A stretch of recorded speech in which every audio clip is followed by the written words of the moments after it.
Tout d'abord, je voudrais rendre un vibrant hommage à l'Agence marocaine d'efficacité énergétique pour ce beau partenariat, pour tout ce qui est en train d'être fait pour sensibiliser les élèves sur le changement de comportement. Aujourd'hui, nous avons eu l'occasion avec Monsieur le Directeur Général, Simouline, de distribuer un certain nombre de cartables avec du contenu pédagogique pour sensibiliser ces enfants.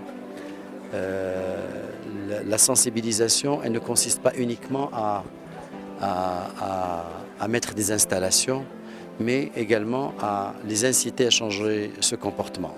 Ça tombe très bien puisque nous nous trouvons dans un établissement, une école primaire écologique qui a pu décrocher le label de l'école verte, et nous avons pu visiter ces jardins très beaux, avec goutte à goutte, avec des arbres fruitiers.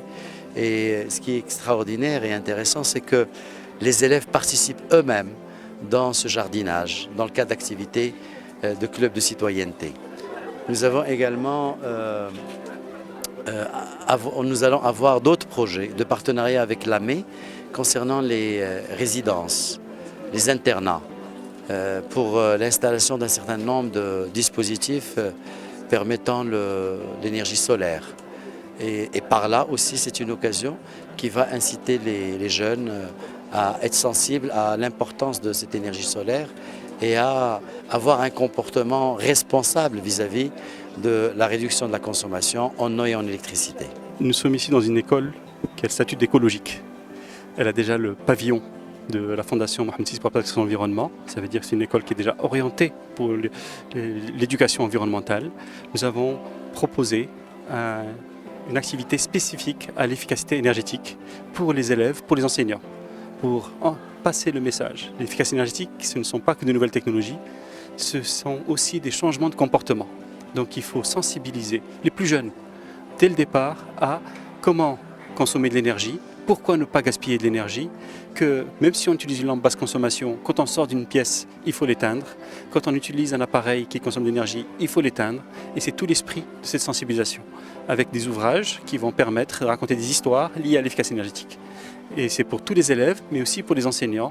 Et c'est l'esprit, quand on parle de développement durable dans une école, c'est tout doit être discuté. Et l'énergie qui est dans l'école peut servir d'exemple pour que ensuite tout le monde l'applique chez soi. C'est un peu l'esprit de cette rencontre pour montrer que l'AME, qui a déjà une action de coopération avec le ministère de l'Éducation nationale, pour que les bâtiments du ministère de l'Éducation nationale deviennent de plus en plus efficaces, qu'on consomme le moins. Il y a une orientation royale pour que les bâtiments publics donnent l'exemple, soient exemplaires. Aujourd'hui, il y a des bâtiments publics dans le domaine de l'éducation nationale, que ce soit des lycées, des universités, des internats, qui peuvent eux aussi réduire leur consommation d'énergie en utilisant les nouvelles technologies, mais aussi en sensibilisant sur les comportements.